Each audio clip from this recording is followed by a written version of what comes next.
I just wanted to start to say that my grandfather was very young, and he fought in World War I and had his arm shot off. Oh my So word. we were aware of this, all the time. He had a sling built into his suits and things. Wow. And I'm just wondering what your family histories are, just briefly, for World War I. I know that my grandma on my dad's side, her dad fought in the war briefly. He was an Irishman my dad's Australian, and he'd just moved across to Australia as a teenager.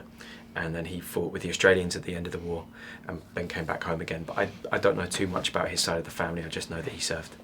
Interesting. I read a book called The Western Front Diaries, which is snippets of diary entries from the soldiers who fought in the war. And my great-great-grandfather had a diary entry in that book. Yeah. His name was David Henry Pears. He fought in the cavalry. And he was in no man's land one day and got shot and was paralysed. And he was basically bleeding out for 4 days in no man's land. Anyway, it's a pretty long story, but he survived the war, and he worked in the first poppy factory that opened in London until he died. Oh, yeah. God, don't make me cry. I know. That's incredible. Yeah. So you're doing a film that's so unusual in the way it's being shot. You're doing your acting roles, you're doing your physical stuff, but you're also paying tribute to people. Did you think about that? Yeah, for sure.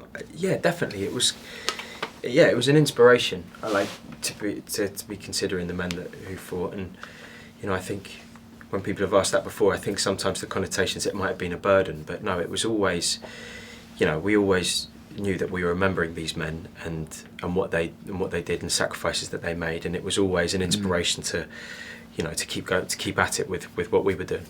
And also, we have now another story about World War I, because we've lost, obviously, a lot of stories. Mm-hmm. So this is great. This is Yeah. so terrific. And it's based on an actual story, which is amazing. So did you look to Sam for either his family history or his family memories? Sam talked about his granddad. His granddad used to tell him stories when he was a kid. War stories? Yeah, and especially about a story about his granddad delivering a message. But me and George, we don't play Sam's granddad. We don't play real characters, and the story's sort of loosely based on stories that he's read or his granddad told him. It's not specifically a true story, but I think it's great to have a First World War film now, and I think it's nice for the younger generation to watch it if they don't know nothing about the First World War. Yeah. It's important to remember what happened. Yeah, for sure. Now, the way this was shot, it's meant to look like one continuous shot. Obviously, it's not, because that would be impossible. We shot it in an afternoon. But so you're constantly on the move. The camera's in front of you quite a bit. How did that affect you? I mean, that's a big responsibility. Just go, go, go. Yeah, it was. I tell you what, we rehearsed for 6 months beforehand to basically choreograph the whole film, because we had to suss out the rhythm of the film, because there could be no edit, and the rhythm of the film, the rhythm of the scene dictates the size of the set, because there's no cutting point, and we're always on the move.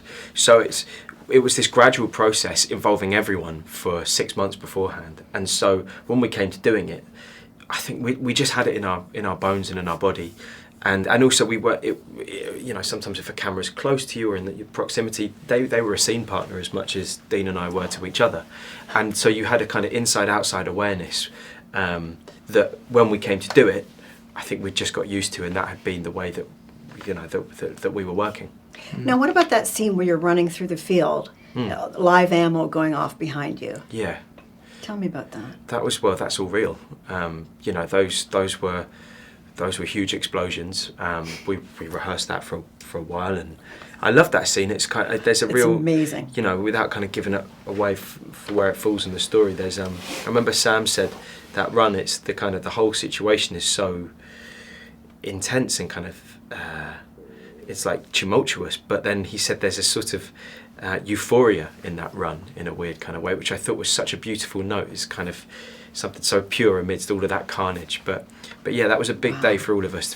We had 500 men on set, and the crew just doing amazing work. I mean, I won't spoil the secrets of how we shot it, but it involved a lot of people.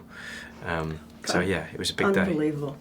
And the way that it's shot, this realism, I think there's incredible truth to it.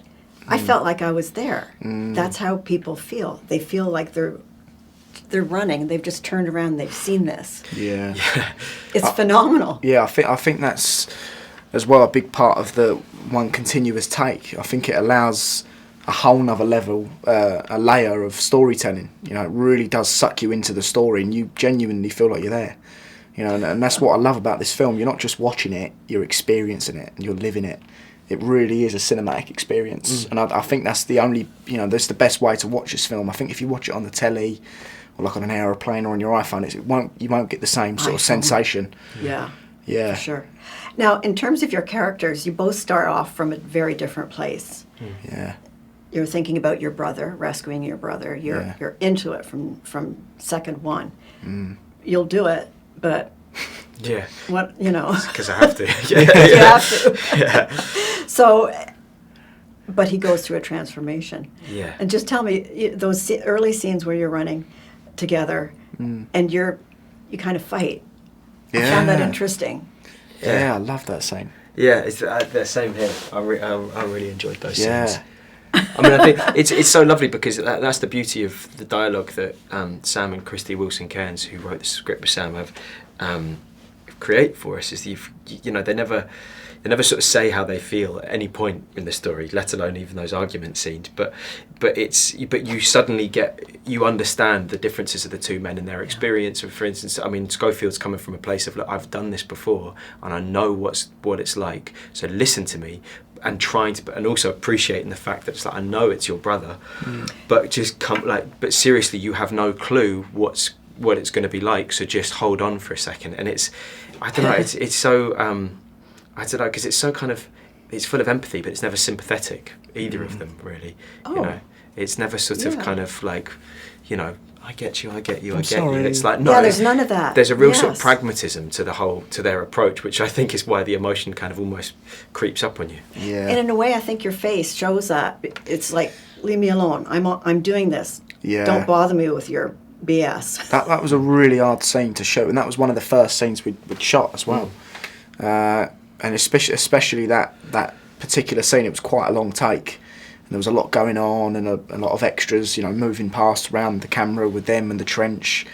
And in that scene in particular, there's a lot of emotion running through Blake's face. And I was sort of concerned, like I just kept coming up to Sam after every single take saying, am I doing it right?